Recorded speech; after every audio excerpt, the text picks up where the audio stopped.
თქვენი აზრით, ხდება თუ არა მთავრობის წევრთა მხრიდან პრეზიდენტის გადაწყვეტილების იგნორირება უშიშროების საბჭოს სხდომასთან დაკავშირებით? ამ კითხვით დღეს პალიტრატივიმ საზოგადოებას მიმართა. ხდება ნამდვილად. არ ვიცი, ვერ გეტყვით რატომ ხდება, ეს ალბათ თვითონ პოლიტიკოსებს უნდა გეტყვით. რამდენადაც ვიცი კონსტიტუცია, მას ძალიან შეკვეცილი აქვს უფლებები და ამიტომ ალბათ სწორად იქცევა მთავრობა. კარგია, რომ რაღაც კუთხით მოხდეს პრეზიდენტის საქმის გათვალისწინებაც მთავრობის მხრიდან. თითქოს შეთქმულები არიან, რა ვიცი, ყველა ერთ სიმღერას მღერიან და საფუძველს კიდევ ვერ ამაგრებენ. მაგათ ვერ გაურკვევიათ ჯერ თვითონ რა არის უფლებამოსილება პრეზიდენტის და რა არის უფლებამოსილება პრემიერ-მინისტრის.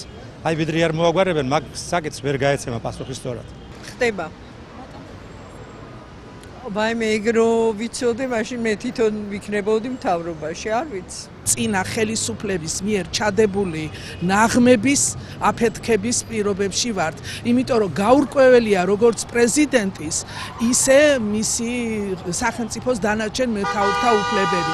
კანონმდებლობაში არის ხარვეზები და არა პიროვნებებს შორის. მე მგონი რომ არ ხდება.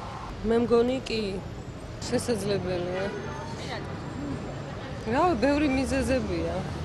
ძალიან. იმიტომ რომ პრეზიდენტს მაინც არ აქვს დიდი უფლებამოსილება. რა თქმა უნდა ხდება და ამ ყველაფერს აკეთებს ერთიანი ნაციონალური მოძრაობა. ერთხელ და სამუდამოდ უნდა დავანებოთ თავი საქართველოს პრეზიდენტი, რომელიც არჩეულია ხალხის მიერ.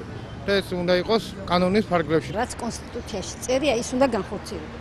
არა. იმიტომ რომ ყველაფერს მთავრობა აკეთებს ისე როგორც საჭირო. ყველაფერი იმისთვის, რომ რაც გააკეთეს, რაც მოვიდნენ ხელისუფლებაში, რომ ეს შეინარჩუნონ. გამარჯვება შენარჩუნება უნდა ყველაფერს გააკეთებენ და აბსოლუტურად არ მგონია, რომ წინააღმდეგობრივობაში მოვიდნენ. პრეზიდენტს სუდად ეკცევიან.